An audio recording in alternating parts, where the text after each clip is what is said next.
Bienvenidos a una nueva semana acá en Tiempos Violentos. Después de semanas de negarse a asistir a la instancia, hoy el jefe del segundo piso fue a la comisión investigadora por el caso Convenios. Al final del día, todos los caminos llevan a Roma. Mientras eso sucedía, bueno, ya van 2 meses de paralización en Atacama por la crisis educacional que, hasta el cierre de esta jornada, tiene nulas expectativas de terminar. Y son más de 30.000 los estudiantes que ven cómo la posibilidad de perder el año escolar es cada vez más real. Pero bueno, vamos a cerrar con noticias positivas también, con un despliegue increíble y resultados que destacan como la mejor actuación al nivel latinoamericano. El Team Chile y nuestro país se despiden de Santiago 2023. Ahora vienen los Parapanamericanos, donde tendremos que seguir con la misma garra apoyando a nuestros deportistas. Bienvenidos a esta nueva semana y un nuevo capítulo de Tiempos Violentos. Estoy aquí hoy día con la disposición de colaborar todo en cuanto pueda con los fines de esta comisión. Decirle que también como ex parlamentario comprendo totalmente el rol fiscalizador y lo respeto. Recuerdo haber estado en comisión investigadora, me tocó presidir la comisión investigadora que vimos tema de Compin, quizás uno de los presentes que estuvo en esa comisión, y por tanto ha sido bastante, de alguna manera, incómoda esta situación a la que hemos llegado, porque lo que menos quisiera yo es mostrarme de alguna manera distante con la función fiscalizadora que tiene la Cámara de Diputados y Diputadas. Ahí teníamos las primeras impresiones del jefe de asesores de la moneda, Miguel Crispi, ya en la comisión investigadora del caso Convenios. ¿Qué piensan nuestros invitados de aquello? Le vamos a dar 10 segundos a ellos. Pero antes, muy buenas noches, Mauricio Daza. ¿Cómo está usted, amigo mío? Muy bien, buenas noches, gracias por acompañarnos una nueva semana acá en Tiempos Violentos. Vamos a analizar no solamente la declaración de Crispi, no solamente la crisis que todavía sigue en materia educacional en la región de Atacama, sino también otros temas. Por ejemplo, los Panamericanos, no solamente el notable cierre que tuvo este evento deportivo, sino también el hecho de que 7 deportistas cubanos no volvieron a la Villa Panamericana. Oiga, se fugaron, desertaron, ninguna de las anteriores. De eso y mucho más esta noche acá en Tiempos Violentos. A continuación, 10 segundos para nuestros excelentes invitados de esta noche en Tiempos Violentos, comenzando con el secretario general de Evópoli, Juan Carlos González. Adelante, Juan Carlos. Hola, buenas noches, Eduardo, a todos en sus casas. Gracias por la invitación. Bueno, finalmente no hay deuda que no se pague y Crispi tuvo que ir a la Cámara. Hubo algunas inconsistencias, sí, pero las vamos a revisar más adelante. Inconsistencias, anuncia Juan Carlos González. ¿Qué piensa de esto? Quien nos visita por primera vez en el programa, Bárbara Figueroa. Muy buenas noches, la secretaria general del Partido Comunista. Adelante. Bueno, muy buenas noches, muchas gracias por la invitación. Saludable la participación y el diálogo que pueda establecer el jefe de asesores del segundo piso con el Parlamento para abordar sin tapujos y con total transparencia el debate. Perfecto, Bárbara. En exactos, muy bien, la felicitamos, 10 segundos. Y también nos acompaña el abogado militante del Partido Liberal, don Rodrigo Rettig. Adelante con sus 10 segundos, Rodrigo. Muy buenas noches, muchas gracias por la invitación. Efectivamente es positivo que se haga una rendición de cuentas ante el Congreso. Es diálogo que busca transparencia y eso siempre será bienvenido. Excelente. Y Rodrigo, que tiene entrenamiento, ya le sobra tiempo todavía. 8 segundos para su primera intervención. Bien, ¿Qué más señaló mejorando. el jefe de asesores, el asesor más cercano al presidente de la República, Miguel Crispi? Atención. Alusión a que me están haciendo preguntas para luego darle ventaja al Ministerio Público. Yo no estoy aquí para defenderme, no tengo nada que ocultar, pero parte de mi derecho de incluso no haber asistido, lo más sencillo, presidente, hubiera sido, mire, yo estoy querellado, yo tengo derecho a defenderme frente al Ministerio Público y por tanto les pido que terminando ese proceso yo voy a la comisión. Y yo creo que no hubiera habido ningún debate, hubiera sido razonable. Ahí el ambiente ya se había crispado, porque todo había partido con palabras de buena crianza, ¿cierto? Estoy aquí con la disposición de colaborar en todo cuanto pueda con los fines de esta comisión, había planteado el exdiputado Miguel Crispi, hoy el jefe de asesores, y sin embargo, luego de las preguntas que aparecen en la comisión investigadora, el ánimo se caldea un poquito y él dice, bueno, yo podría no estar aquí, ¿cierto? Porque las preguntas que me están haciendo van en apoyo, van en pos de la investigación que está llevando adelante el Ministerio Público. Hay que decir que hay una querella justamente patrocinada por el Partido Republicano, por algunos de sus militantes y parlamentarios, en contra del señor Miguel Crispi, no solamente él, pero entre ellos Miguel Crispi. Por ende, las respuestas que él te estaba dando en la comisión investigadora, él tenía la sensación de que podían ir en pos de esa investigación. Juan Carlos, ¿qué le parece la defensa que plantea Miguel Crispi en la comisión? Bueno, primero que nada recordemos que cuando Miguel Crispi no comparece las otras dos invitaciones, lo hace aduciendo que no tenía el carácter de funcionario público. Incluso eso lo respalda el ministro de Justicia.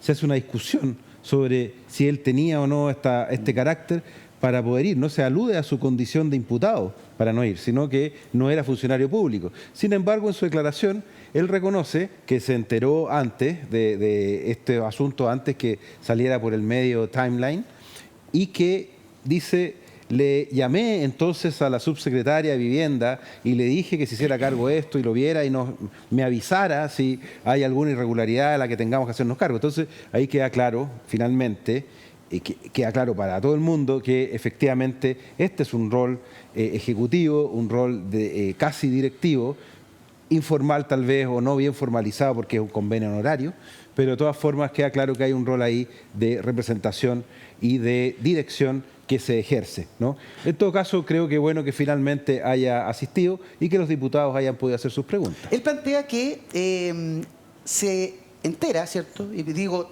comillas, tome conocimiento de esto el día 7 de junio, antes que el presidente de la República. De hecho, la tercera lo titula: tome conocimiento de un rumor el día 7 de junio. Miguel Crispi dice que se enteró del caso Democracia Viva 9 días antes de que estallara el escándalo. Bárbara, hay gente de oposición hoy día que plantea que es poco creíble lo que ha planteado Miguel Crispi. ¿Te parece poco creíble su versión?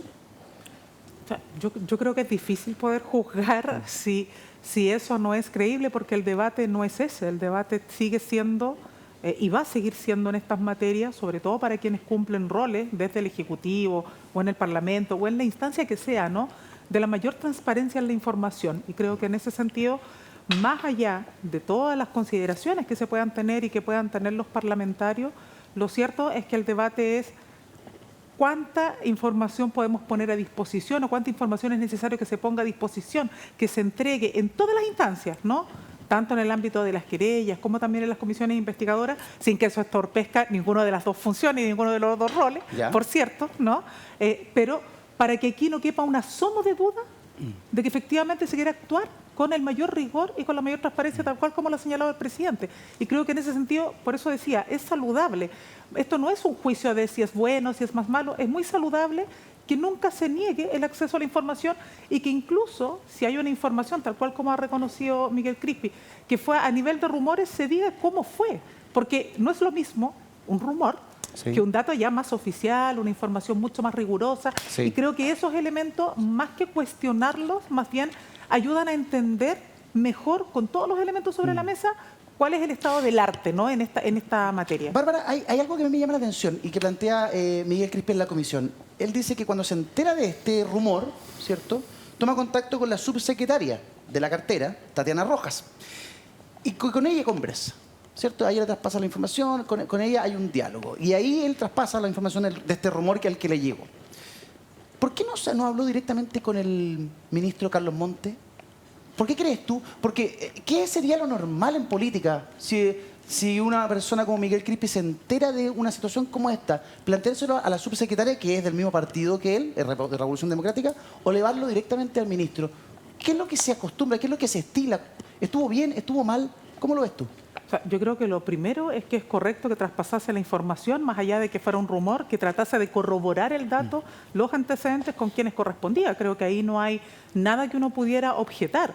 Que no se hiciera a nivel del ministro es una cuestión que a mí no me corresponde juzgar, pero sí creo que, habida cuenta de que es una información que no es oficial, que es un rumor, como se ha señalado, y que por lo tanto no tiene un carácter de dato objetivo con todos los elementos sobre la mesa, que esa información se traspasase a otras instancias es absolutamente correcto en ese sentido. Ahora, si tendría que haber sido a la instancia superior, creo que hoy día juzgar eso, no sé si le da más valor o no a lo que es, a mi juicio, lo más relevante, y es que aquí se ponga toda la información, y es lo que se está haciendo, poner toda la información sobre la mesa sin que eso entorpezca los canales regulares de quienes están haciendo investigaciones a través de solicitud de querellas y otros, para que aquí no quepa un asomo de duda sobre quiénes conocían información y a quiénes se las traspasaron y todo el camino que luego de aquello sigue, ¿no? Rodrigo Rettig, usted que es abogado, ¿qué faltó saber en la comisión investigadora? ¿Qué faltó preguntar, contrapreguntar? ¿Cómo vio la comisión investigadora? Antes que responder tu pregunta, Eduardo, yo creo que hay dos elementos importantes que sacarle punta respecto a esta situación. Un aspecto negativo que yo asocio a negligencia y no dolo de Crispi, en tanto asistir en la tercera vez. Había sido invitado 2 veces anteriores, las cuales dijo que no, con fundamentos técnicos plausibles, pero con fundamentos políticos muy de escaso rigor. Por lo tanto, ahí se levantó una oportunidad que vio la derecha de meterse a chupar sangre y a colgarse el cuello, y dicho y hecho. Por lo tanto, ahí debió haber efectuado un ajedrez político de mucho mejor forma el segundo piso de la moneda del presidente Boric. Y lo que dice Miguel Crispi no deja de tener razón. Y aquí Mauricio podrá explicarlo mejor que yo incluso. Miguel Crispi tiene la calidad de imputado.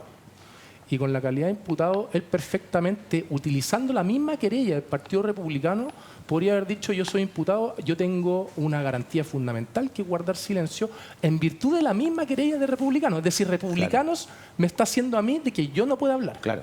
No obstante lo anterior, él asiste y da cuenta de todos los elementos que pudo expresar en la jornada del día de hoy. Por lo tanto, me parece que es importante poder identificar la paja del trigo y concluir de que Miguel Crispi sí está abonando a que haya transparencia, a que haya diálogo, por la razón que te estoy dando anteriormente. Ya, ¿y le gustó el desarrollo, la performance de la comisión? Yo creo que fue lo suficientemente importante, o sea, se dio información que permite diagramar lo que ocurrió, no a un nivel de profundidad tal que permita resolver el caso a un nivel judicial, por ejemplo, pero sí dio elementos importantes y más allá de eso, yo quiero hacer un warning de la oposición. Usted, si lee la prensa de hoy día, posterior a las 2 de la tarde, ¿sí?, usted se va a estar dando cuenta que la UDI dice que no es suficiente, que el presidente Boric sabía, y van a tratar de escalar y pegarse un Jackson 2.0 para sacar al que puedan sacar de la primera línea. Y ahí la ciudadanía tiene que estar atenta respecto a ese punto. Vamos a estar revisando aquellos titulares también durante esta jornada del programa. Mauricio Daza, ¿le gustó la conversación que tuvo la comisión investigadora? ¿Cómo vio al señor Crispi en la comisión? Ahora, lo primero que uno llega a la conclusión es que todo este escándalo para esto. Si en el fondo no aportó nada sustantivo, relevante, nuevo, ¿no?, que nos permitiera generar una luz sobre el caso Convenios, ¿no? Entonces, eso da cuenta también de que todo este escándalo innecesario fue una torpeza política de envergadura, ¿no?, por parte del señor Crispi al negarse a ir. Lo segundo, en contra de lo que él trató de decirle a la gente, el señor Crispi no le hace ningún favor a nadie yendo a la comisión investigadora. Él está cumpliendo una obligación. Él tiene que asistir. Ahora, otra cosa es lo que dice Rodrigo Rey. Asistiendo a la comisión, si se le hace una pregunta que él pueda considerar que lo incrimina en algún acto delictual, entonces él, asistiendo a la comisión, estando ahí y contestando una pregunta específica que está en esa situación, él puede llegar y decir: ¿sabe qué? Yo no voy a contestar porque esto me puede afectar penalmente, ¿verdad? ¿Se acuerdan? En las películas norteamericanas siempre dicen: me acojo a la quinta enmienda, y todos dicen: ¡wow! ¿Por qué? Porque dice: oiga, ¿sabe qué? Él no está contestando algo porque en el fondo se está acogiendo a una garantía de no autoincriminarse en un delito. Entonces uno supone: oiga, ¿sabe qué? Lo que le están contestando da cuenta de que en algo está metido. Bueno, eso también tiene un efecto, ¿no? Pero hay que señalarlo con claridad. O sea, el señor Crispi tenía que ir. Entonces, en contra de lo que él da a entender permanentemente en su declaración, no es que él nos haya hecho un favor al sistema político, a la ciudadanía yendo. No, estaba en la obligación de ir. Ya, punto de aparte con Crispi, que no aportó nada sustantivo. Hay otro tema, ¿no?, que tiene que ver con una cuestión más bien institucional, que yo también me lo he preguntado varias veces, y no tiene que ver con el gobierno del presidente Boric, ni con el caso Convenios, ni con nada de eso. Pero es importante. ¿Cuál es el rol que tiene el segundo piso de la moneda? Porque resulta que nos hemos enterado que el jefe del segundo piso le puede dar instrucciones a un subsecretario. Y resulta que el subsecretario, el ministro, tienen un estatuto legal expreso, que está definido. Ellos responden constitucionalmente. Ellos tienen un estatuto legal. Pero estos señores del segundo piso tienen un poder de facto que es muy importante y lo ejercen sin que exista un estatuto equivalente. Entonces ahí hay que avanzar, porque no puede ser que estos asesores que incluso llegan a alegar de que ni siquiera son funcionarios públicos, que están contratados bajo honorario, tengan estas atribuciones, ¿no? Como si nada, ¿no? Entonces eso yo creo que hay que regular esta función del segundo piso, por lo menos de la forma como ha funcionado. Y lo otro yo creo que es plausible lo que dice Eduardo. Porque esto tiene que ver con que existió una denuncia, ojo, la denuncia de la Asociación de Funcionarios del Serviu, Claro. que fue la que generó todo esto. Resulta que se concreta a través de un correo electrónico que manda a esta Asociación de Funcionarios a la subsecretaria de Vivienda en mayo. En mayo. ¿Ah? Y bueno, a partir de ese momento ya por lo menos la administración tenía algún conocimiento. Pero también tenemos el titular de la cartera y cuando se trata de denuncias que involucran actos de corrupción, la lógica es que no solamente se le entrega la información a quien es el jefe operativo finalmente del ministerio, que es el subsecretario, sino también al jefe político, que es el ministro, porque tiene una connotación política. Entonces uno echa de menos de que acá también se le haya informado al ministro, ¿no?, respecto a esta materia. Ahora uno dirá, pucha, más suspicacia hay si se considera que el señor Crispi de RD le avisa solamente al subsecretario, a la subsecretaria, doña Tatiana Rojas, de RD, respecto de hechos que podrían ser constitutivos de corrupción protagonizados por militantes de RD, ¿no? Yo creo que eso también hay que revisarlo, pero insisto, más allá de todos estos detalles, el señor Crispi no aportó absolutamente nada nuevo, relevante para resolver este caso, pero sí para los efectos de legislar respecto de cuál es el rol de estos señores del segundo piso. Tenemos algunas reacciones mediáticas de lo que ha sucedido esta mañana en el Congreso Nacional. Veamos el siguiente titular. Ahí está. La tercera, poco creíble. Versión de Crispi no convence a la oposición y refuta sospechas de cuándo se enteró el presidente Boric sobre el lío de platas en Democracia Viva. Le vamos a preguntar al presidente de la comisión investigadora, el diputado de Renovación Nacional, José Miguel Castro, respecto a esto mismo. ¿Le resultó creíble? Diputado Castro, muy buenas noches. Gracias por acompañarnos. ¿La versión de Miguel Crispi esta mañana en la comisión investigadora? Hola, buenas noches. La verdad es que es difícil y la verdad es que uno ve el nivel, porque si este es el principal asesor del presidente, decir me enteré por los medios, en el fondo me enteré por la prensa de esto y después aparecer diciendo también hubo rumores, o sea, este gobierno es en base a rumores, me enteré por la prensa. Realmente lo que nosotros hoy día nos enteramos es que cada vez se hace más inentendible y una verdadera plato tallarines, este enredo de cuándo me enteré, cuándo no, qué medidas tomé, qué medidas no tomé. La verdad es que nos deja muy con un sabor poco dulce la comparecencia de Crispi, que por lo demás una comparecencia citado y prácticamente como un niño chico llevado a la fuerza, porque tuvo que salir la Contraloría a decirle, señor, usted tiene que venir nomás. Oiga, así diputado, que es muy complicado. Como presidente de la comisión, ¿hay algún mea culpa de cómo se llevó adelante esta sesión? Porque no alcanzaron a hacer todas las preguntas que tenían preparadas. Y no vamos a decir que no hubo tiempo para preparar este interrogatorio o esta entrevista. ¿Qué pasó ahí? A ver, hubo un irrestricto blindaje de parte del oficialismo. Llegaron ocho diputados que no son de la comisión a pedir palabras, a hablar del tema. Obviamente eso uno lo toma ¿para qué? Para alargar un poco el cuento, para decirle que bueno que está acá usted de nuevo, cuando en realidad fueron 3 veces las que se le llamó.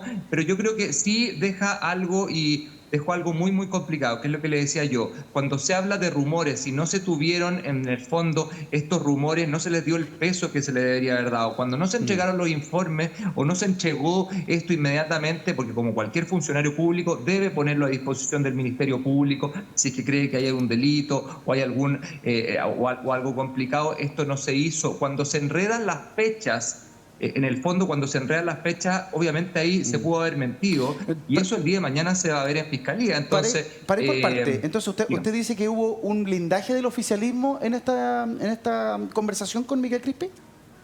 Bueno, por supuesto, obviamente no llegó con ministros, porque no es ministro, pero sí llegaron muchos diputados oficiales, claro, parlamentarios, y que se ponían a opinar, y lo bueno que era que él haya asistido de buena forma, cuando yo le digo que fue absolutamente obligado. Cuando él relata los hechos y dice que se entera el 7 de junio de este caso, y que la información que él conoció a través de este rumor lo traspasa a la subsecretaria Tatiana Rojas, que además es de Revolución Democrática. Sí. ¿A nadie se le ocurrió preguntarle a Miguel Crispi por qué no le había entregado esa información al ministro Montes directamente?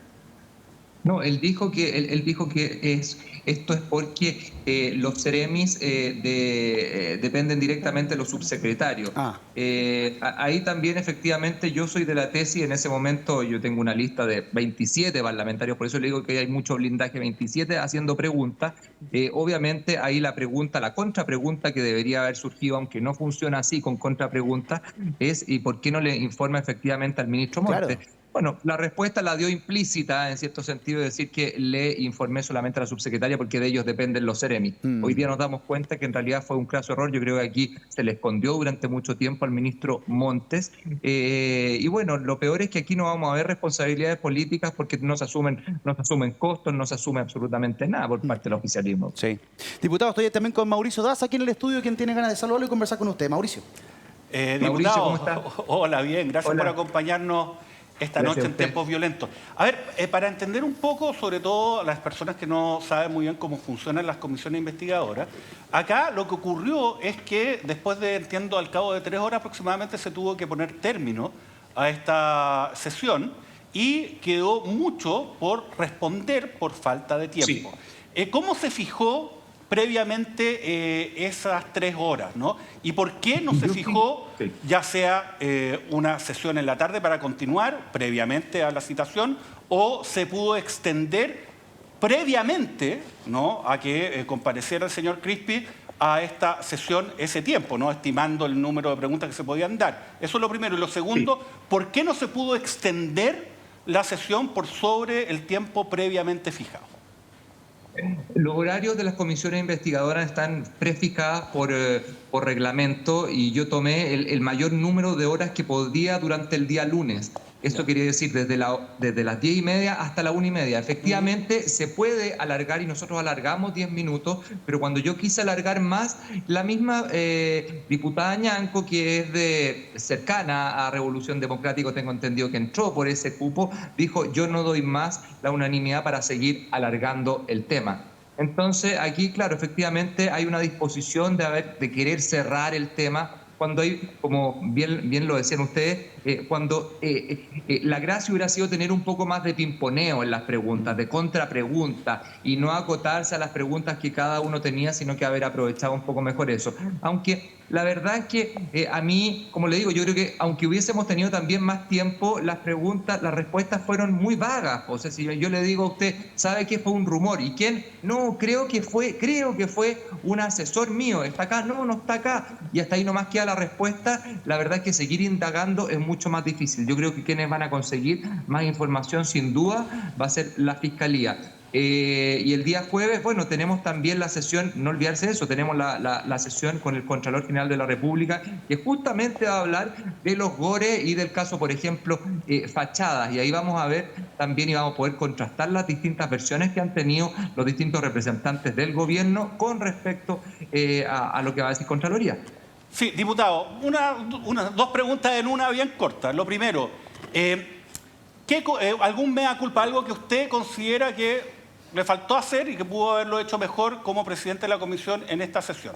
Y lo segundo, ¿hay algo que haya quedado en el tintero? No algo que haya contestado Crispi en términos que a usted no le satisface, sino algo que se le preguntó, que era importante y que derechamente no pudo Crispi referirse de manera alguna.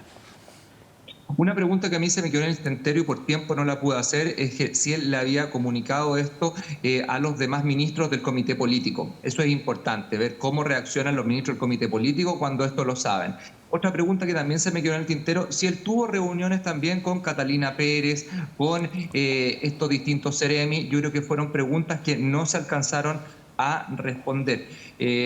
Por lo demás, también hay que entender una cosa, o sea, yo soy de oposición y muy de oposición, o sea, muy de oposición, pero también el rol de un presidente también es tratar de congeniar y llevar como director de orquesta la sesión, y por lo tanto, en ese sentido, las preguntas quizás más incisivas difícilmente van a salir de mí, sino que de mis pares.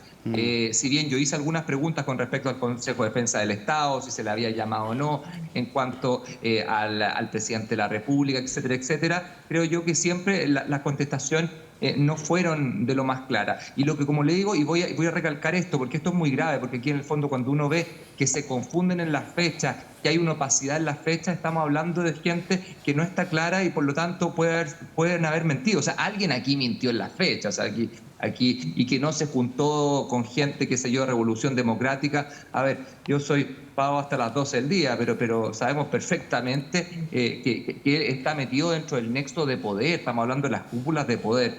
Aquí yo creo que lo que se hizo en un principio fue tratar de encubrir, tratar de decir simplemente esto es un error administrativo y había un problema de carácter mayor.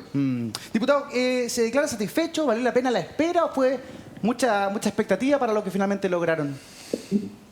A ver, yo creo que efectivamente generó una sobreexpectativa que la generó el mismo gobierno, y eso habla también de la poca capacidad que tienen para enfrentarse a los problemas. O sea, lo mismo que vimos de no dar la cara Miguel Crispi, lo vimos en el gobierno cuando decían metería las manos al fuego por estas personas, esto es un error administrativo, cuando vemos que simplemente los robos de computador y los robos de, qué sé yo, de caja fuerte, no, son simples hurtos, son simples robos. La verdad es que yo creo que el consciente chileno y en general uno se da cuenta que la verdad es que está todo urdido y, como le decía yo, es un plato de tallarines que, bueno, hay que irlo desmanejando de a poco, y lo más importante para la tranquilidad de los chilenos, que yo con eso me quedo, es que vamos a tener que poner un montón de trabas para todo lo que es la entrega de dinero hoy en día. O sea, ya definitivamente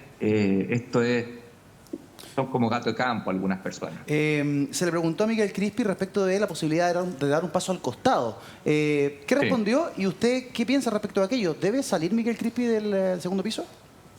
Yo creo que obviamente cuando hay una persona como Giorgio Jackson, cuando hay personas como Miguel Crispi que han generado este tipo de daños a la presidencia de la República, cuando han generado este tipo de daños al gobierno, con todos los problemas que tiene el gobierno, obviamente yo creo que debería dar un paso al costado. Aunque él responde, mi cargo está a disposición del presidente y es el presidente el que saca o no saca a las personas. Y hemos visto un presidente que la verdad es que no mueve muchas fichas, pues para ellos están para él siento yo que primero están los amigos, la amistad, el bagaje político que ha tenido, para después pensar en movilizar gente. No nos olvidemos algo, o sea, aquí se movió una subsecretaria y un seremi. ¿Cuántas más responsabilidades políticas y administrativas deberían haber? Y no se ha movido a nadie en este gobierno, a nadie. Vamos a estar atentos a la evolución de la comisión investigadora que usted preside, diputado Castro, para ver cuál es la conclusión entonces en torno al caso Convenios respecto de lo sucedido por Democracia Viva en Antofagasta. Gracias, diputado, que esté bien, muy buena noche, gusto saludarlo.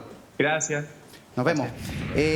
No es la única voz que he escuchado, he leído, ¿cierto?, en torno a la salida, la potencial salida de Miguel Crispi. El senador socialista Gastón Castro también señalaba que era aconsejable que diera un paso al costado. Rodrigo Retti, ¿qué le parece? Bueno, evidentemente el diputado lo que está haciendo es un punto político. Aquí minimiza que haya habido 3 renuncias respecto al caso Convenio, diciendo solo renunciaron 3. Renunció la subsecretaria Tatiana Rojas, renunció el seremi Carlos Contreras y renunció el ministro Jackson, que sí sabemos de que el ministro Jackson se demoró varias semanas en tomarse la decisión, pero aquí sí hay una línea clara, contundente y objetiva de responsabilidad política.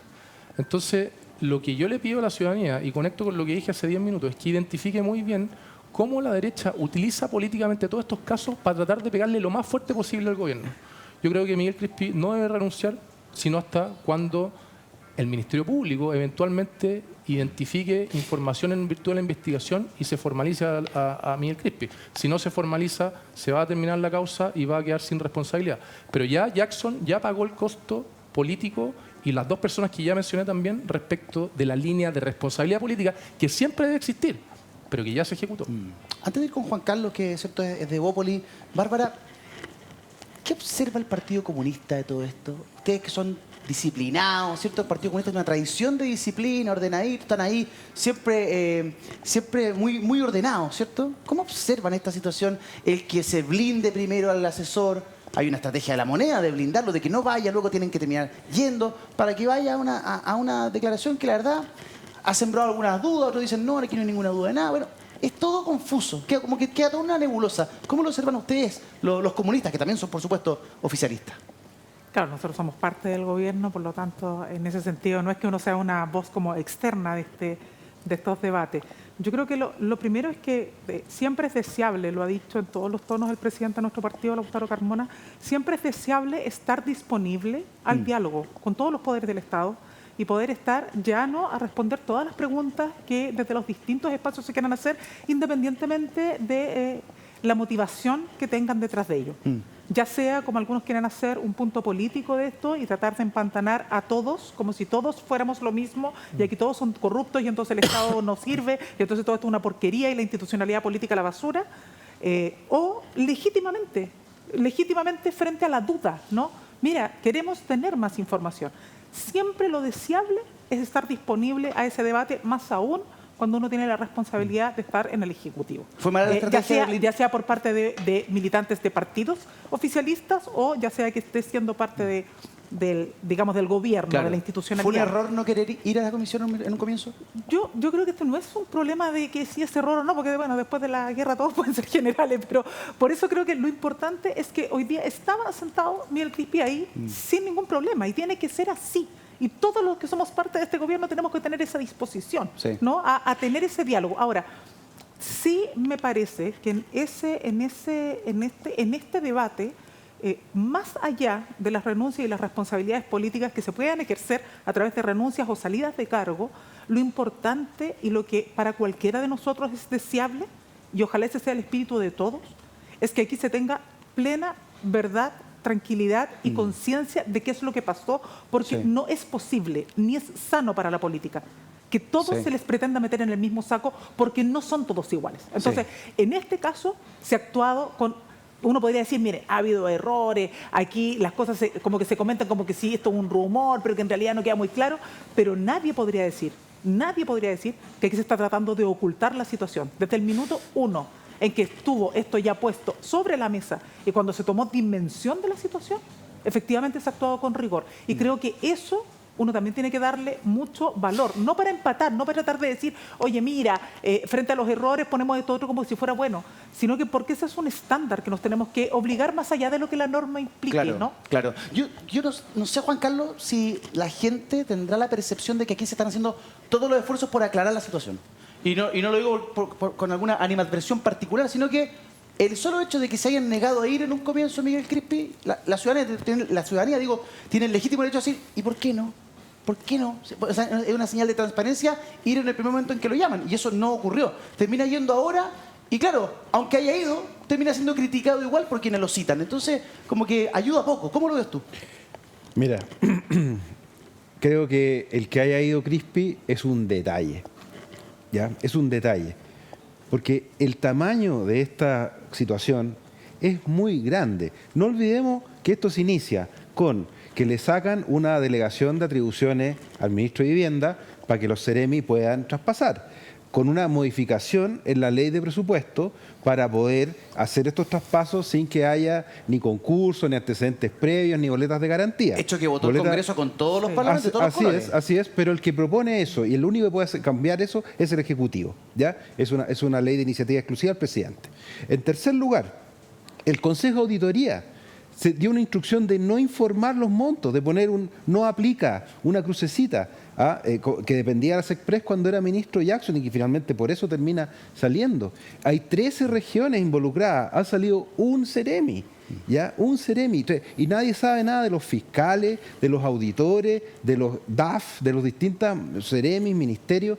Es decir, estos son muchos miles de millones de pesos y estamos discutiendo si Crispi tenía que ir o no ir.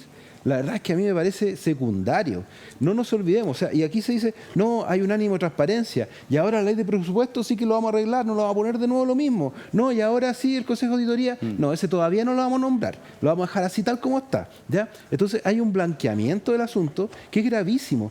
Imagínense lo que significa que el jefe asesor del presidente esté imputado en una causa y no renuncie. Yo creo que por dignidad, por la más mínima lealtad, con su jefe, él deberá dar un paso al costado. Si claramente hay aquí una situación muy grave, que al final nos fijamos en los detalles, el ministro Cordero dijo, no, si van a devolver la plata, y después ni siquiera la pudieron devolver, y con eso ya no había problema. El delito existe igual. Por lo tanto, por favor, no le bajemos el perfil a este asunto. Esto es gravísimo. Si nos fijamos en detalle, va a terminar pasando piola como tantas otras cosas que han pasado en este país. ¿Coincide, Mauricio? No. Porque ocurre lo siguiente, no hay que bajar el perfil, pero tampoco hay que desnaturalizar las cosas. ¿Qué significa de que Crispi esté imputado respecto de su eventual responsabilidad en un delito? ¿Le cuento? No significa nada. Yo me podría querellar en contra de ustedes tres por narcotráfico. Hoy día. Presento la querella. Si cuento bien la historia, ¿sabe lo que va a hacer el tribunal? Admisible. Lo va a declarar admisible. Le cuento otra cosa. Va a enviar los antecedentes al Ministerio Público. Más aún, probablemente los va a citar a declarar como imputados. Obviamente, esa imputación es falsa. Entonces, dice algo de que una persona sea querellada respecto de estar involucrado o no en un delito. No, no dice absolutamente nada. Eso es lo primero. Lo segundo, esta tesis, ¿no?, de que todo lo que dio pie a que se concretara un hecho de corrupción en este caso forma parte de un plan, la verdad que es una hipótesis que hay que demostrar. Porque yo también podría decir, mire, ¿sabe qué? Aquellos parlamentarios que aprobaron las normas sobre gastos reservados a Carabineros y las Fuerzas Armadas, resulta que también ellos urdieron un plan, ¿para qué? Para coordinar la defraudación del fisco. ¿No? Porque ellos aprobaron una norma que decía, mire, ¿sabe qué? Las entidades que tienen gastos reservados, el titular lo único que tiene que hacer a fin de año es presentar un certificado de buen gasto, ¿no?, que en el fondo es una declaración jurada, bueno, y punto. Bueno, resulta que ya tenemos en Carabineros el Paco Gate, en la Fuerza Armada el Milico Gate. Bueno, hay corrupción sí, pero ahí armar, ¿no?, todo este tinglado para decir de que hay una operación, habrá que probarlo, ¿no? Habrá que verlo. Hasta el momento no creo que haya antecedentes en ese sentido. Bueno, y eso también está un poquito detrás de todo este discurso respecto a Giorgio Jackson, respecto a la directora de presupuesto también, ¿no?, Javiera Martínez. Porque en el fondo lo que subyace, ¿no?, a todas las imputaciones que se hacen a ellos, decir, mire, ¿sabe qué? Esta cuestión fue un plan. Giorgio Jackson, que es un gallo medio trucho, dijo, acá está la oportunidad, voy a coordinar a todos mis militantes, los cuales son prácticamente mis esclavos, y entonces lo que vamos a hacer es abrir el forado en la ley de presupuesto y vamos a ejecutar esta defraudación con militantes de mi partido en la región de Antofagasta. ¿Hay algún antecedente serio, concreto, de que esa tesis conspirativa sea real? No. Hay que investigar, claro, como aquí hay que investigar todo. Pero el que uno tenga una imputación, que alguien presente una querella, o que uno tenga una idea acerca de algo, no significa que ese algo va a ser verdadero. Pero, lo que sí es que hay hechos que pueden revestir los caracteres de delito y hay que investigarlo. Pero sacar conclusiones, no en términos así tan categóricos a esta altura, yo creo que es a lo menos temerario. Réplica, Juan Carlos González. Perdón, pero no es tan efectivo que uno pueda llegar y presentar cualquier querella contra quien quiera sin ningún antecedente. No, hay que ser responsable. Usted sabe que existe también la denuncia calumniosa, ¿no es cierto?, de la que tiene que hacerse responsable. Cuando se sobresee el caso, después que lo imputó, después que se acogió a trámite la querella, después que a los imputados los citaron a declarar, que es el estado de la querella de republicanos, que podría terminar con querella calumniosa. Acá hay una denuncia que tiene antecedentes, y los antecedentes están en dominio de todo el mundo, todo el Chile vio lo que pasó, y hay antecedentes para sustentarlo. Los traspasos que hubo a fundaciones que no tenían experiencia, millonarios, a través de Ceremi, de resoluciones exentas que no pasaban por tema de razón. Todo eso genera una situación que es una querella fundada, fundada. Y el hecho, por último, aunque no sea fundada, si yo soy asesor principal del presidente de la República y tengo ese problema, tengo que yo, por lealtad, es un código de lealtad, doy un paso al costado para no generarle mi problema, no traspasárselo al presidente. O sea, si yo me querello contra un ministro, el ministro tiene que renunciar. Si Juan Pérez se le ocurre querellarse en contra de un asesor presidencial, entonces por ese solo hecho tiene que renunciar. Con la gravedad de los antecedentes que hay, sí. No hay ningún antecedente que indique que Crispi ¿Cómo que no hay tiene ningún participación? antecedente? ¿Cuál es el antecedente que No. Crispi tiene participación criminal? Bueno, acaba de reconocer que él tuvo la información. No digo que tenga participación criminal. Ya, pues, pero por eso se supuesto, trata de la querella, pues, ¿no? eso lo establece el juez, pues, hombre. No el querellante. sé. Bueno, pero no lo ha establecido hasta donde sea. A ver, Yo Rodrigo, traigo una opinión respecto a lo que sería honorable y correcto si yo fuera asesor del presidente. Rodrigo Rodríguez. Yo quiero poner la ¿Qué mirada pelota- tiene usted? o sea, el caso convenio, hay varias regiones que están inmiscuidas en este asunto. Y yo le quiero preguntar con toda la buena onda a Juan Carlos, que le tengo y le aprecio. Yo sé que el gobernador por la Araucanía no es militante de Evópoli, pero ¿qué es lo que hizo Evópoli respecto a su gobernador que está imputado por 1.200 millones de pesos? ¿Ha hecho alguna declaración? Porque el estándar que Juan Carlos le está pidiendo a todos los hechos de corrupción que están cercanos o merodeando al gobierno, yo creo que debería tener un correlato en lo que es Evópoli respecto a la gobernación de la Araucanía. Entonces, señalando de que no es militante de Evópoli, sí al menos uno esperaría de que, dado que queremos las penas del infierno para este lado, al menos una declaración de Evópoli señalando, condenando al señor Luciano Rivas antes de tiempo, porque lo que está haciendo la oposición es condenar a todos los que están metidos en el gobierno antes de tiempo. Y yo hago mías las palabras de Mauricio. Juan Carlos. Bueno, yo personalmente hice en este mismo programa una declaración al respecto, donde dije que nosotros no teníamos defensas corporativas y que cualquier hecho de corrupción tenía que ser investigado y sancionado. ¿Ya? Si el señor Rivas hubiera sido militante, estaría en el Tribunal Supremo sin duda del partido. ¿Ya? Eso es así, efectivamente. Ahora, lo que yo digo, además que nosotros no tenemos atribuciones para remover a un gobernador. No. Eso lo tiene el Consejo Pero sí Regional, para o sacarlo del partido, el Tribunal Electoral. y si no milita, sacar No es una declaración militante, política. lo hemos dicho, no hay defensa corporativa y Pero las cosas tienen declaración que política investigar. firmada Sí, por el partido. Sí, efectivamente. Entonces, lo que yo digo no es que el gobierno tenga que sacar a Crispi. Creo que Crispi debiera lealmente y responsablemente renunciar. ¿Y Luciano Rivas debería leal y responsablemente renunciar a su cargo? No lo sé. Yo creo que Porque él tal está vez, querellado, ¿no? Sí, tal vez creo yo. podría ¿Está ser. imputado también? Claro, Entonces, pero que él no le está ¿está generando imputado? un problema a un superior. Él no tiene un superior directo. Pero está generando Crispi un sí. problema de No, Evópoli. Crispi tiene, no, y tiene un no, superior no, directo él que es el no más sería importante de Chile. vulnerabilidad. Es el superior directo Ya. de todos nosotros. O sea, no. Ya, ok. Muy bien. Clarito. Vamos a avanzar en la conversación del día de hoy. Esta situación evidentemente va a continuar. ¿Para qué estamos con cosas? Esto es, a todas luces, no solamente un conflicto legal, es un conflicto político y que apunta directamente a la línea de flotación del gobierno. Y en ese sentido, los embates van a continuar, van a seguir, y va a ser el rol del Ejecutivo, del gobierno, defenderse como corresponde y no dar pasos en falso, como lo ha sido la resistencia de Miguel Crispi a asistir a lo que hoy vimos en la mañana. Y tenemos imagen del día, Tami. Vamos a la imagen del día. Mire, ¿Qué es eso? miradas que queman. ¿Qué es eso? Miradas que ¿Hay matan. una mirada ahí? ¿Puede ¿Qué calificar mirada? como mirada? Si láser salieran de los ojos, este sería el momento. El alcalde Rodolfo Carter de la Florida, ¿cierto? Mirando al presidente Gabriel Boric, quien era saludado por un sonriente Harold May Nichols.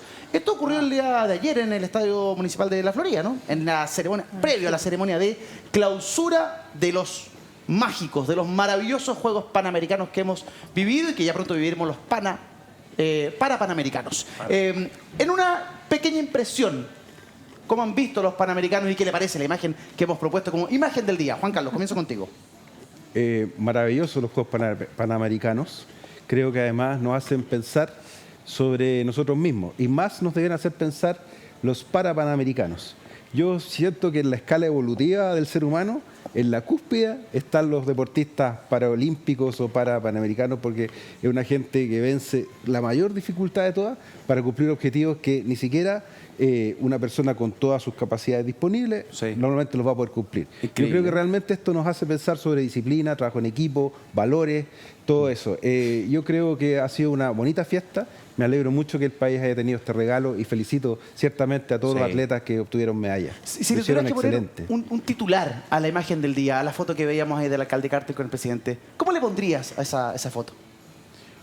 No sabría qué decirlo ahora, pero creo que al final estas son cosas que unen.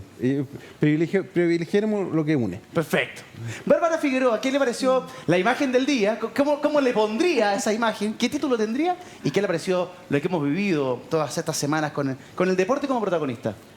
No tengo un titular para poner ni un título a la canción, pero me parece que el tema Panamericanos ha sido muy, así como en el marco de lo que estábamos conversando recién sobre temas de caso convenio y otros, el estándar siempre tiene que ser la máxima transparencia. En el marco de esto, yo diría que la máxima valoración, porque lo que se demuestra es que tenemos una capacidad como país, una capacidad instalada y además hoy día también una infraestructura, ¿no?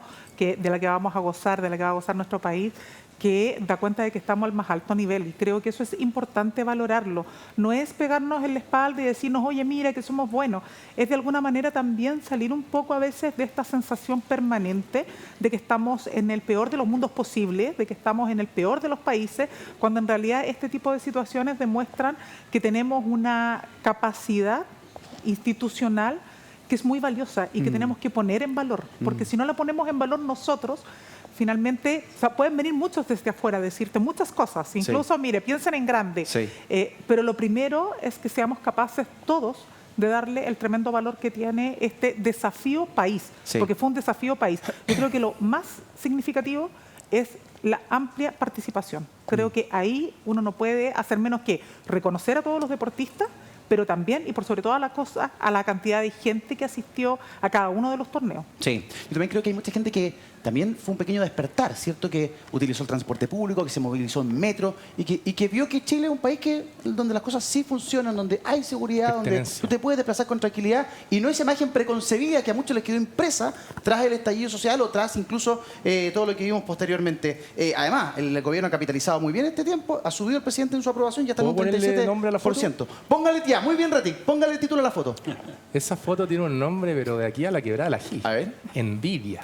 Envidia. El señor Carter tiene que recibir al presidente de la República en su estadio municipal, presidente de la República, el cual fue ovacionado, junto a Harold Mike Nichols, que es bielcista, y siempre hemos sabido que es más de oficialismo que oposición, porque fue todo un éxito. Y ese éxito se lo está llevando en la cancha de Rodolfo Carter, el presidente de la República, con Harold Mike Nichols. Así que esa foto tiene nombre de envidia. Envidia. ¿Sabes cuál es mi aporte? Envidia. ¿Se acuerdan de la frase del alcalde? O sea, le ganó, el presidente ganó el partido de visita ahí en la Florida. El presidente fue a jugar de visita y le ganó 3-0 al alcalde Carter. Mira, Retic. En el caso de mi partner, Mauricio Daza, ¿tiene título para la foto? Bueno, quizás pequeñez, ¿no? Porque la verdad es que hay que señalar de que los Panamericanos es un evento que de alguna manera refrescó, ¿no? El ambiente, el alma nacional. Hemos tenido muchos eventos que de alguna manera han confrontado distintas visiones que todos tenemos sobre nuestro país, ¿no? Y eso va generando también aspereza, ¿no? Algo de amargura propio de ese tipo de debate. Sin embargo, esto yo creo que fue un bálsamo, ¿no? Si todos estamos felices viendo, nos sentíamos ¿no? unidos y orgullosos, ¿no? Yo creo que más allá de la foto de Carter es cuál es el título, ¿no? de la fotografía de los Panamericanos, y eso es orgullo, ¿no? Orgullo y satisfacción de ver además espacios públicos recuperados, ¿no? El Estadio Nacional, ¿cuál era la noticia del Estadio Nacional? La barra brava uno en contra de la otra, qué sé yo. Oye, yo mismo fui un día de lluvia, ¿no? Intenso, a ver a Martina Baila ahí ganando, ¿no? Una medalla de oro, habían 40.000 personas bajo la lluvia, ¿no? Con sus hijos, todos felices. La verdad que, y además, insisto, esto es un esfuerzo transversal.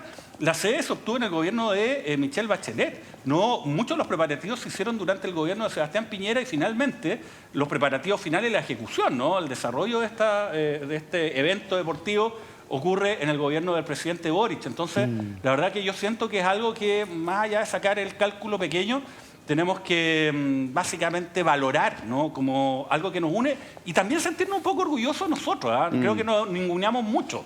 ¿Ah? Y vernos, ¿no? Un poco así, llevando este evento a niveles de categoría mundial, tiene que hacernos recuperar esa confianza y esa fe, ¿no? De que podemos lograr cosas muy importantes unidos, como lo puso además el presidente Boric en un tuit. Yo creo que fue muy acertado en su tono y en su contenido. Mira, yo voy a la pequeñez. De los grandes ganadores, nuestro país, Chile, como marca, ¿cierto? Como presencia, como un todo. Nuestros deportistas. Fiu, gran ganador. Y perdónenme, Pedro Carcuro. Creo que también un crack. Ahora, no todos miel sobre hojuelas. Titular, mire. Caos en la delegación cubana. Revelan fuga masiva de atletas antes del cierre de Santiago 2023. Se trata de 7 deportistas cubanas que no volvieron a la villa panamericana y que de la cual no se conoce su paradero. Y no es además un hecho aislado. Ya son 60 las deportistas que durante este año no han regresado, ¿cierto?, a Cuba tras representar a su país en alguna delegación internacional. Habló de esto el subsecretario del Interior. Escuchémoslo. Sí, yo sería prudente antes de calificar la situación. Hay que recordar que los deportistas que han participado en los Juegos Panamericanos a través de las distintas delegaciones tienen una visa que les permite, digamos, su permanencia en Chile por 90 días. Y por lo tanto ellos están en una situación legal desde el punto de vista migratorio en el país por un periodo bastante más prolongado que este. Incluso esa visa permite renovarse por 90 días más. Por lo tanto, su condición migratoria hoy día es completamente regular. Y por lo tanto sería prudente de fijar, digamos, un calificativo de la situación de esos... Hablar de fuga es erróneo, entonces. Yo diría que hay que ser prudente antes de calificar esto como una fuga. Lo que yo puedo decir es que esos deportistas tienen una visa para su permanencia regular en Chile que dura 90 días y están dentro del ejercicio de esa visa. Claro, entonces el subsecretario Monsalve, en términos estrictamente formales, ya no están en ningún momento ilegales en nuestro país ni irregulares en nuestro país, están dentro del plazo que establece sus visas para que ellas estén en Chile. Bárbara Figueroa, como secretaria general del Partido Comunista, tengo que preguntarle por esta situación. Ya son no solamente estas deportistas que en Chile se han quedado o no han vuelto con su delegación, sino que 60 en el mundo las que prefieren quedarse fuera de Cuba para no volver a la isla. ¿Cuál es la visión del Partido Comunista de esta realidad que nos muestran estas deportistas? Bueno, yo creo que eso mucho tiene que ver con la condición en la que se encuentra la isla hoy día. Cuba está pasándola muy mal, muy mal. Y no por nada, una de las últimas declaraciones de la Asamblea Nacional de Naciones Unidas, una vez más, ha señalado solo con 2 votos en contra que hay que terminar con el bloqueo. Entonces, si uno dijera, mira, esto es inexplicable, no es inexplicable, porque Cuba vive una situación muy compleja. Haber sido declarado dentro de los países terroristas nuevamente por parte de Estados Unidos también ejerce mayor presión a ese bloqueo que ya existe. Y por lo tanto... ¿quién es uno para poder decir, no, mira, estas chicas, no sé, que son antirrevolucionarias o no sé qué? No, creo que hay que estar en los zapatos de aquellos, pero también creo que hay que hacerse cargo de lo que es un desafío ya de la humanidad. Y es que no es posible que tengamos centenares de resoluciones de la Asamblea Nacional de Naciones Unidas en este caso particular, ¿no?, solicitando el fin al bloqueo de Estados Unidos a Cuba, y eso no tenga ninguna implicancia. Es decir, es un antecedente más, un legajo más dentro de tantos legajos de Naciones Unidas. Creo que ahí hay un elemento que, por lo menos a nosotros, como partido, nos parece que es necesario poner en el centro, ¿no? Más que hacer un juicio respecto de que si bueno, es malo, si bueno, claro, que estas chicas, creo que ahí uno tiene que ser muy... no solo prudente respecto de los antecedentes que señala el subsecretario, sino que también de las condiciones de vida que tienen hoy día los chicos y chicas en Cuba. El que ellas aprovechen la instancia de estar representando a Cuba, ¿cierto?, en el exterior, para quedarse fuera de Cuba, para no tener que volver a la isla, habla también un poco de la falta de derechos que se vive hoy día en la isla. Hoy día se atenta contra, por ejemplo, la libertad en Cuba a sus ojos. Es que yo creo que yo sería muy cuidadosa, porque aquí estamos hablando no necesariamente de un problema de que no hay posibilidad de salir de Cuba. En Cuba no hay restricción para que tú entres y salgas hoy día. Por lo tanto, no es un problema de que, mira, están arrancando, entre comillas. No, claro. Yo ahí sería cuidadosa de no llegar hasta ese juicio, porque creo que o sea, tendríamos que conversar con las chicas para saber qué es lo que está ahí, ¿no? Pero insisto, creo que gran parte de esto tiene que ver con la condición permanente por décadas de bloqueo que ha vivido Cuba. Y que eso no afecta, no es que sea un problema declarativo, es una cuestión que finalmente tiene impacto concreto, pese a que mira de lo que estamos hablando. Estamos hablando de competidoras, ¿no?, de deportistas que vienen representando a Cuba y que no es que mañana vayan a dejar de ser cubanas, ¿no? Entonces, mira lo paradojal del debate finalmente, ¿no? O sea, eso demuestra la complejidad de estas políticas de bloqueo contra los estados que finalmente tienen una repercusión tan humana también en cada uno de los ciudadanos y ciudadanas. Juan Carlos, ¿qué visión tienes tú respecto de esto que nos plantean estas deportistas cubanas y que otras 60, ¿cierto?, durante el año también han incurrido? ¿Qué es lo que ves? Lo que pasa es que yo no creo que estas niñas estén arrancando el bloqueo. Están arrancando de una dictadura, de una economía desastrosa, de una situación terrible que todos conocemos y que entiendo que al Partido Comunista de Chile le moleste que uno lo pueda decir, pero es algo que está ultra acreditado, la situación Igual que que hay el en bloqueo. Cuba. Pero aquí entendamos por qué se habla de una fuga. ¿Por qué se habla de una fuga? A pesar que la prevención que hace Monsalve. Porque ellas no andan solas, andan con un guardia que vigila que la delegación llegue entera y se devuelva completa. Porque se le han arrancado ya 60 personas en el año. Y se arrancan por las condiciones de vida que tienen. Así de sencillo. Ponerle más adorno es una cosa infructuosa, innecesaria. Es una fuga porque en su delegación hay unos guardias encargados de cuidar lo que no se arranquen. Eso es. De eso se están arrancando. No es que fueron al mall a ver una película, a tomarse un helado y que después no quisieron volver porque se entretuvieron. No, esta es gente que está prácticamente buscando un asilo político.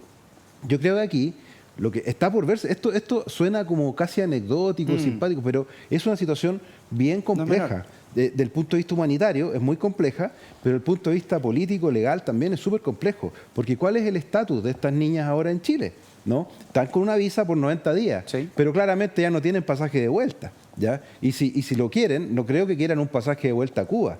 Van a querer un pasaje a cualquier otro lugar o permanecer acá en Chile. Yo realmente creo que en esto hay que ser responsable en las declaraciones, pero tampoco ponerse una venda delante de los ojos. Y ciertamente creo que lo que debiéramos hacer nosotros, no sé si el gobierno lo irá a hacer, porque el gobierno es proclive finalmente a esa ideología, no sé si finalmente ellos van a buscar un arreglo para que estas niñas vuelvan para allá, las van a dar asilo político, les van a dar protección, o va a hacer una fundación, no tengo idea. Pero es un problema grave. Pero no ocurre simplemente porque hay un bloqueo de Estados Unidos, que ciertamente el bloqueo nunca es bueno, pero claramente la situación de primera facie, que hay ahí, prima facie, es la situación política y de derechos humanos que hay en Cuba. Sí, bueno, uno de los mensajes que le entregó el presidente Boric al presidente Biden cuando se reunieron fue retirar a Cuba de la lista de países terroristas y terminar con el bloqueo que afecta a la isla desde hace tanto tiempo. Si estas deportistas pidieran asilo político, Bárbara, ¿el Partido Comunista estaría por dárselo? Es que yo creo que no hay que, así como no comparto, digamos, que acá se diga que esto es arrancar de la dictadura, porque eso es presuponer y ponerse, digamos, en una... O sea, es interpretar a alguien con quien tú no estás dialogando y que, por lo tanto, poner palabras en su boca no corresponde. Me parece que tampoco hoy día es el minuto para poder decir, no, mira, aquí tiene que ocurrir lo siguiente. No, yo ahí me quedo con las palabras del subsecretario. Prudencia ante todo, insisto, una situación que es dramática. Sí. Yo quisiera saber cómo actuaría cualquiera, de derecha o izquierda, si permanentemente te están impidiendo generar negocios, establecer por ejemplo, tener combustible para poder abastecerte, tener condiciones básicas de electricidad. Yo quisiera ver si tendríamos el mismo planteamiento. Como eso no lo vive Chile, y no solamente porque seamos una democracia, sino que porque no tenemos la presión de otros estados, entonces, o no tenemos un bloqueo como el que vive Cuba. Entonces, a mí me parece que ahí nosotros sí tenemos que ser súper prudentes, insisto. Rodrigo Rati, ¿qué mirada tiene usted de esto que nos plantean estas deportistas? Sí, yo, si bien comparto gobierno por ser del Partido Liberal con Bárbara, que es del Partido Comunista, aquí yo sí primero soy liberal antes que de gobierno. Y el Partido Liberal defiende los derechos humanos, que los derechos humanos son los derechos civiles, políticos y sociales. Y en materia de derechos civiles y políticos, Cuba es una dictadura. Y aquí, aunque Bárbara disienta conmigo, yo cito informes de Human Rights Watch, que son los mismos informes que utilizamos para denunciar lo que ocurría con la represión en Chile el año 2019. Y Michelle Bachelet, una entrevista del 16 de julio del año 2021. Libertad de expresión no existe en Cuba, detenciones arbitrarias hay en Cuba, encarcelamiento sin debido proceso hay en Cuba, represión y castigo de cualquier forma de disenso y crítica pública hay en Cuba. Bachelet dice que hay uso excesivo de la fuerza con quienes protestan y personas con paradero desconocido. Entonces yo entiendo que Bárbara defiende el Estado de Cuba porque efectivamente hay un problema de un bloqueo, pero eso no es lo que explica la dictadura que existe en Cuba. Entonces, por tanto, es de todo entendible que los deportistas y las deportistas de Cuba prefieran, y tomando las palabras de Monsalve, hay que determinar qué es lo que ocurre y realmente por qué se quedan. Pero si se quedan porque en verdad no quieren volver a Cuba, es total y plenamente entendible. Porque Cuba no es una democracia, sino que es una dictadura. Le duela a quien le duela. Bárbara, ¿algo que decir respecto a lo que Yo hizo Rodrigo? insisto, aquí estamos partiendo de un prejuicio, literalmente. Estamos partiendo de la base que lo que motivó esta respuesta o lo que ha motivado la acción de no volver con la delegación o no tener paradero conocido hasta ahora de estas deportistas tiene que ver con un juicio al régimen político. Eso me parece que es extremar demasiado el argumento. Sí. No digo que no lo podamos debatir, pero me parece que es poner palabras en la boca de quien no está hablando. Y no me parece justo entonces que se trate de encasillar en ese debate. Mauricio Daza. Ya, olvidémonos de los 7 deportistas cubanos. Supongamos que no existen. Supongamos que no existen. Ok. Cuba es una dictadura que viola los derechos humanos de sus habitantes en forma sistemática y generalizada. Que no quepa duda. Lo primero. Lo segundo, Cuba sufre un bloqueo brutal por parte de Estados Unidos que afecta no a la élite que gobierna, sino básicamente a su población. Y sufren condiciones que son extremas, producto de ese bloqueo que no ha producido ningún efecto en darle mayor espacio de libertad y derecho a la población de Cuba. Ninguno. Por lo tanto, sostener que es una dictadura y afirmar también que el bloqueo que sufre es un bloqueo injustificado y que debe terminar son dos afirmaciones completamente compatibles. Respecto de los deportistas cubanos habrá que ver. Nosotros no sabemos ni podemos hablar por ellos. Hay que ver si es que ellos finalmente piden refugio o vuelven. Pero ese no es el problema. Esto pone foco en aquello. Y ojo que el presidente Boric en esto yo creo que ha sido aceptado. En este mismo sentido. Él ha señalado violación de derechos humanos en Cuba, en Venezuela, en Nicaragua. Lo ha dicho con claridad y lo ha criticado. Pero a su vez, cuando va con el presidente Biden, le dice, ¿sabe qué? Ponga término a esto. Además, más restricciones por considerar de que Cuba es un país que de alguna manera apoya el terrorismo. Eso, insisto, es un castigo colectivo, el cual finalmente es inútil y genera un perjuicio muy grande para quienes son víctimas también de esta dictadura. Muy bien, con esa reflexión final nos vamos a una pausa. Regresamos de inmediato con más Tiempos Violentos acá en Vía X. No se vayan.